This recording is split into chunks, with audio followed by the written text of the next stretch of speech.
Ladies and gentlemen, dear Chairman, thank you for the kind invitation. And the past is the past, and all is forgotten now. So I will start by my talk, and I will report you the pillars of hemodynamic management in patients with septic shock. There are a few pillars. The first one is the objective, the target is to correct organ perfusion pressures, and for that you have two cartridge fluids and vasopressors. The second one is, the second objective or target is to maintain or increase, maybe the right word would be optimize, oxygen delivery. For this purpose you have to give oxygen, to give fluids, even sometimes to transfuse patients, and to give sometimes time inotropes. And the last target would be to improve local or regional hemodynamics, such as splanchnic or renal beds. However, I will skip this topic because it's only experimental clinical medicine, and we have no clear data related to this topic, and I cannot answer the question regarding this question. I will revisit the surviving sepsis campaign, which are international recommendations which are actualized regularly, and I will start with central venous pressure, which is recommended to be reached between 8 to 12 millimeters of mercury. And I will share with you the data who led to this recommendation, and I will challenge this recommendation.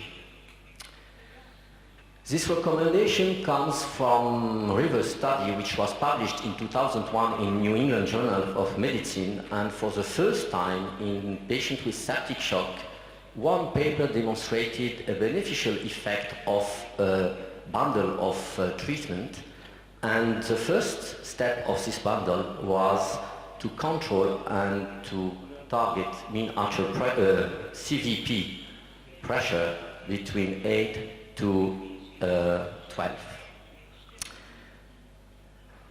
However, this magic value was completely challenged by clever guys, and they look at response to fluids in patients with high or low CVP, and they demonstrated that we are unable to predict the response in terms of pressure when we give fluid depending on the initial CVP value. And as you can see, all these studies reported the inefficacy of fluid prediction with CVP. Indeed, it is very important, as more you give fluid in order to reach the magic value of 8, for instance, more you give fluid, more you have the risk to increase mortality. And this paper from the group of Russell, Vancouver, Canada, shows that more you give fluid in patients with septic shock, more you increase the mortality rate. And for that, many patients were included in studies. This slide is from Jean-Louis Teboul. Tons of papers have reported the usefulness of CVP, and they have validated the fluid responsiveness with dynamic measurements such as delta PP, variation of pulse pressure, variation of throat volume, passive leg raising, etc., etc. And the second slide from the same author, Jean-Louis Teboul, report exactly the same data, tons and tons of papers. So, what can we say about now the target of CVP 8 to 12 millimeters of mercury as recommended by the Surviving Sepsis Campaign? It is easy to challenge this recommendation, and for many authors it is borrowing of this target, and they have challenged this CVP values and recommend to use more useful measurements such as dynamic measurements. And it is the same for pulmonary wedge pressure. So, the last version of the Surviving Sepsis Campaign tells us that there are limitations for CVP, but the new approach with dynamic measurement should be assessed in future studies. And they start to be published. This study is coming from France, Lyon, from the group of Guérin, and they have studied two strategies, CVP versus dynamic measurement, in order to manage patients with septic shock. So, two arms, one treatment guided with CVP, such as river study, and the other arm, they compared with the other arm, the strategy guided with dynamic measurements. And they reported less volume infusion. They reported less blood transfusion, and all these parameters are associated with higher mortality rate and a lower mortality, or they missed the significance and the sample of patients is too low to definitively conclude 30 patients in each arm, but it is maybe the right way in order to manage patients, or the fluid approach in our patient with septic shock. So the future would be to perform larger trial with the same design in order to conclude definitively about the superiority of the dynamic measurement versus CVP measurements. Now let's move to the second recommendation, which is related to mean arterial pressure with a threshold of 65 millimeters of mercury in the Surviving Sepsis Campaign recommendations. I remind you the grade of the recommendation, which is grade 1C. It means it's a very high recommendation based on low level of evidence. So this magic number is based on low level of evidence. And the recommendation says us that we have to individualize. I don't know what it means, but maybe in patients with hypertension we have to push a little bit the pressure. How many? In young patients maybe we have to down pressure.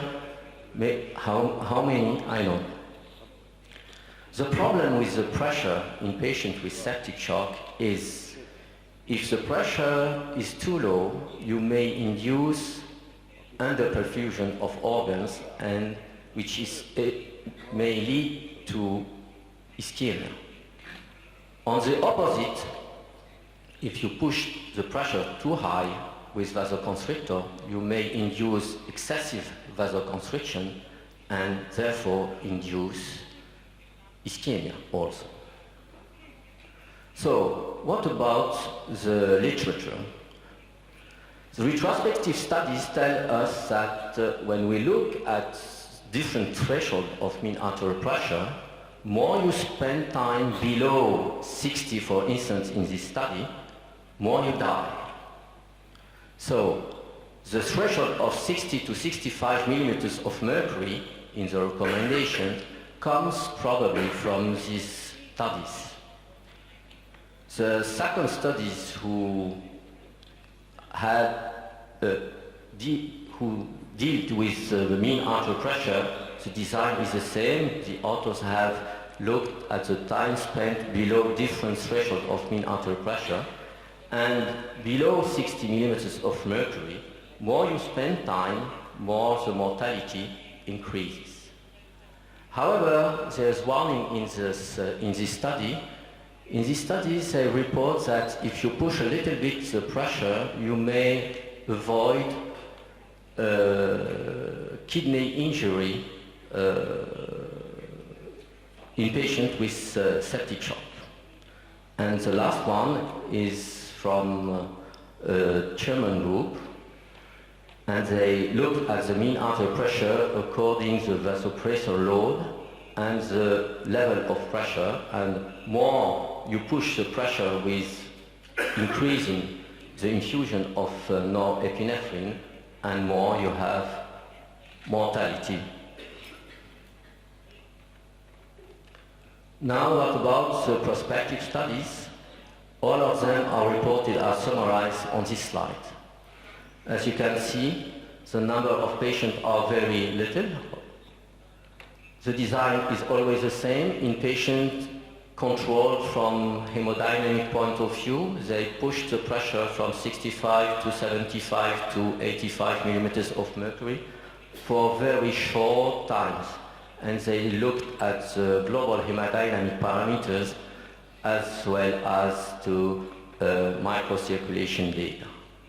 The global conclusion of these studies is that there's no clear answer, and we don't know if we have to push higher the pressure or not.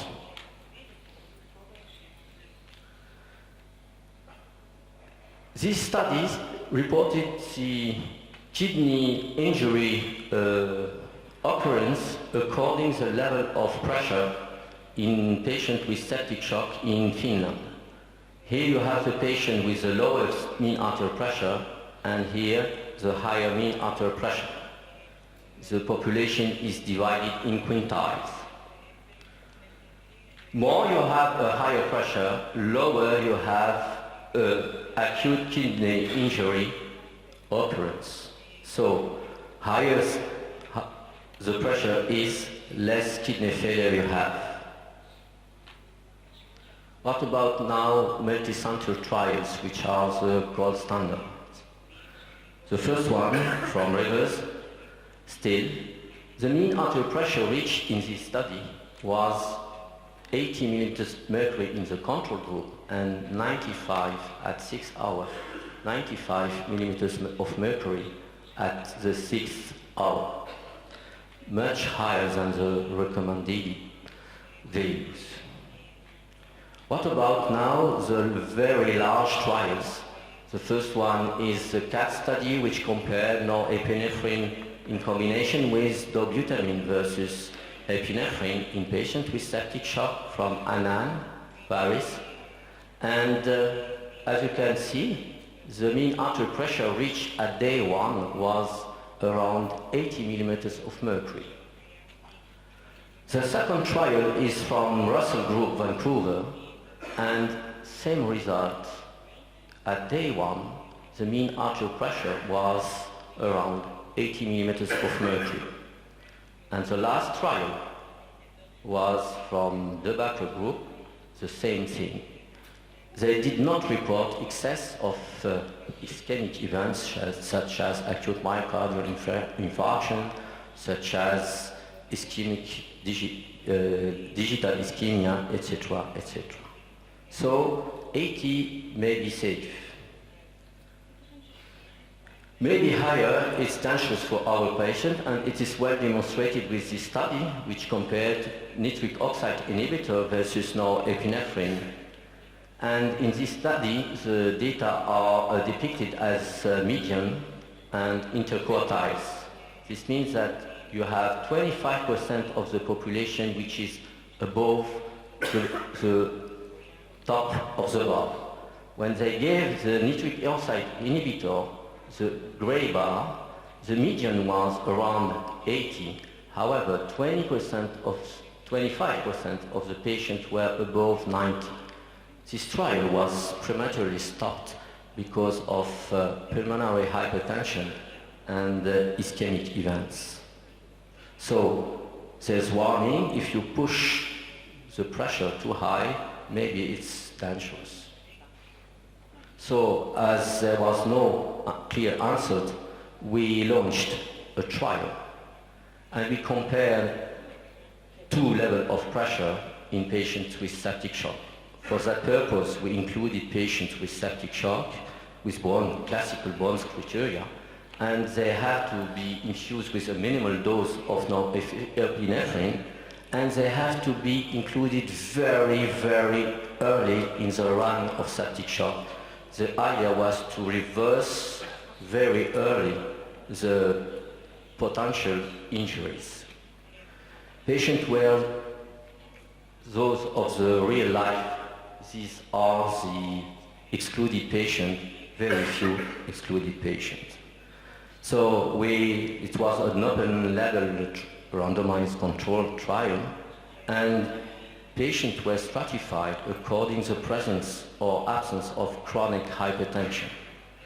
And they were treated in two arms.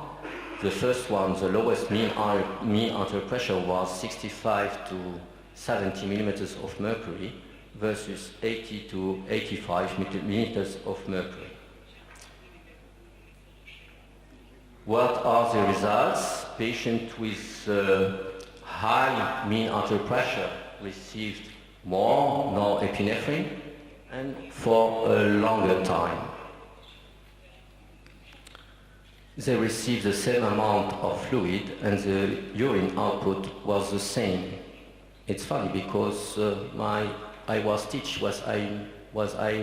when I was student, that more you push the pressure, more you have diuresis. And it's a clinical monitoring, and we say, okay, if the patient has a good diuresis, everything is okay. It could be challenged. So the arm, this is the data from the lowest mean arterial pressure arm, and the data, the mean arterial pressure for the higher map. There's no overlap. There was no difference in terms of mortality. And when we look at the data related to the mortality, there was no strata effect. There was no difference, significant difference in terms of mortality in patients without chronic hypertension or with chronic hypertension. What about now the secondary outcomes related to the renal failure, for instance, in patients with chronic hypertension, treating them with the highest pressure allowed to reduce the renal replacement or kidney failure. So, if you push in patients with chronic hypertension, if you push the pressure between 80 to 85 millimeters of mercury, you may reduce the renal replacement requirement in patients with septic shock. I've never showed this data, so it's for the first time I show you, so I will take a little bit time to explain. We looked at the neurologic SOFA score according to the pressure, high or low pressure. And as you can see, for the overall population, the higher pressure allowed a much more rapid decrease in neurologic SOFA score.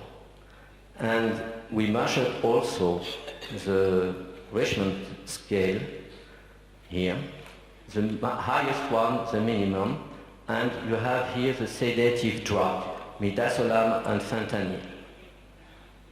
The summary of this figure is for the same amount of sedative in both groups, more you push the pressure, better you have a neurologic assessment in septic shock patients. I remind you that brain is also, like the kidney, an autoregulated organ. So it depends from the pressure. When we look at the data, according to the stratum, in patients without chronic hypertension, there's no difference at all. They may adapt to the lowest pressure. However, in patients with chronic hypertension, there was a very significant difference between patients who were treated with the highest level of pressure versus the lowest level of pressure.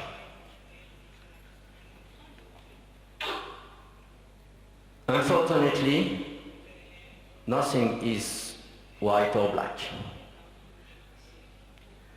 When you give vasoconstrictors in order to push the pressure, you may threaten the heart. And in the patients who were in the highest pressure arm, there was more new onset of atrial fibrillation. There was no significant acute new myocardial infarction, but there was a clinical, for me, a small clinical difference, 2 versus 7. So this study may allow us to conclude that targeting mean arterial pressure to 82, 85 millimeters of mercury did not increase survival at day 28, but increased incidence of de novo atrial fibrillation. In patients with chronic hypertension, targeting high MAP improved renal failure, reduced renal replacement therapy requirements, and improved neurologic status. Let's move to the next target, urine output. I will do it very short because I have no data to show you. I don't know from where this value comes. It falls from the sky, probably. However, if you have the paper, the study who demonstrates that it is the right value, I will buy it very immediately. So we will move to the next and last target, which is mixed oxygen saturation. Here too, it is a high level of recommendation based on low evidence. It comes from different trials in the 90s, and at this time, for the older guys in the room, we were completely focused on the oxygen delivery, and we used supramaximal oxygen delivery, and we killed a lot of patients with this strategy. The trial from Gattinoni compared different strategies in this paper, and he compared normal cardiac index, supranormal cardiac index, and normal SvO2. Normal SvO2 is believed to be above 70. Why 70? Because it's probably your normal value. You are at rest, listen to me, and everything is okay. I'm not sure that patients in intensive care need a so high value. Maybe we have to rethink this point. There was no difference, and this is explained by this slide. Look at the baseline characteristics of patients. They were similar, and the target was almost reached. It's not clinically far from 70.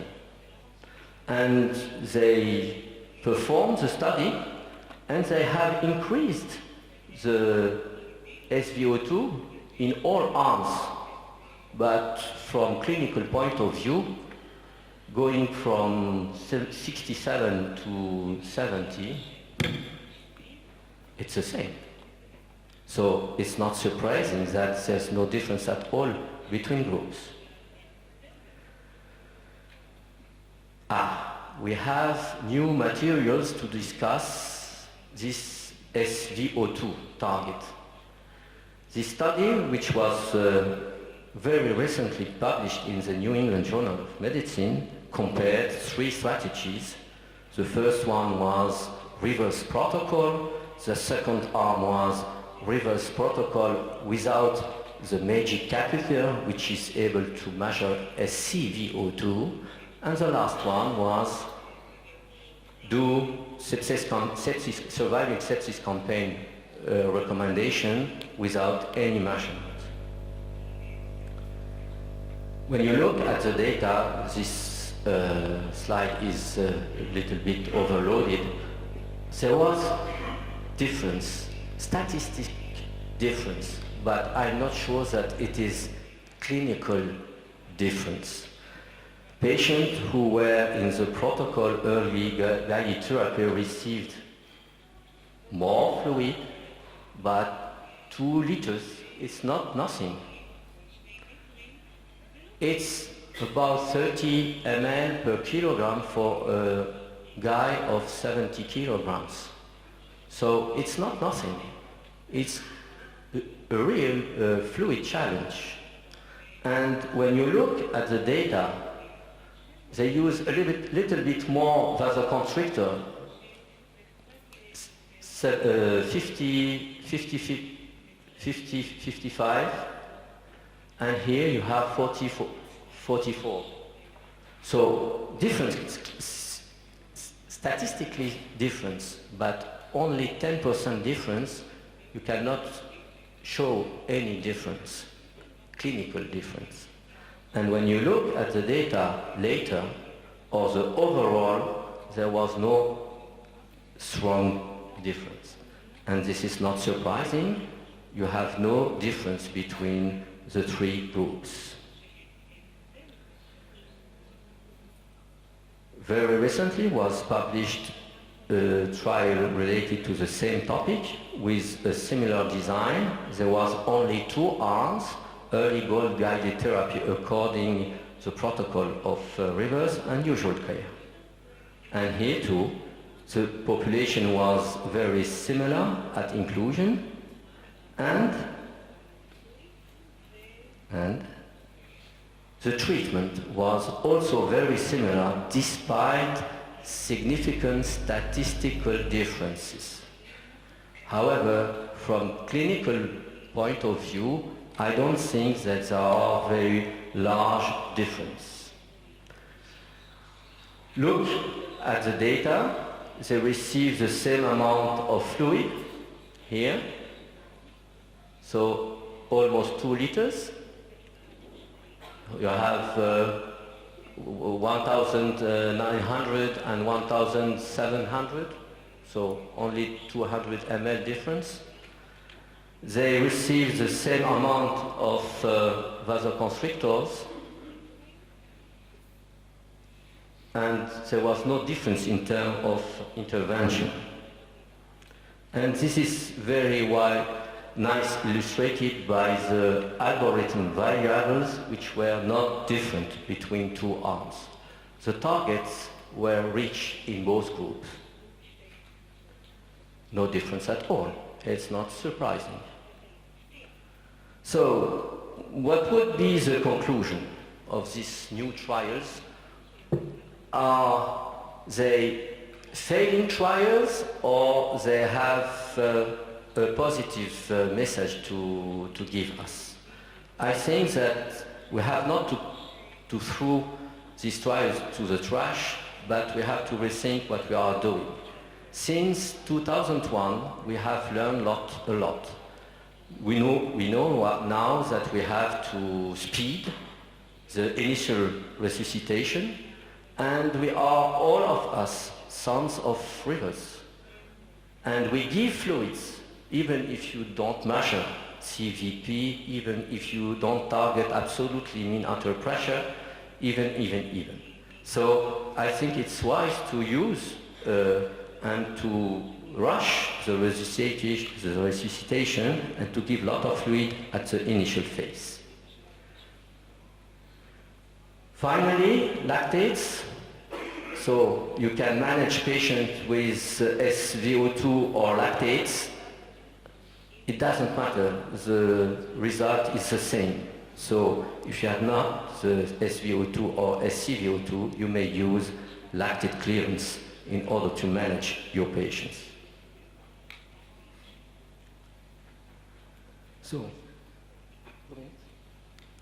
So I will move now to the transfusion, and I remind you the study for Paul Heberts for the transfusion threshold, and the new study. In the Heberts study, there was only few patients in this trial, few patients with septic shock.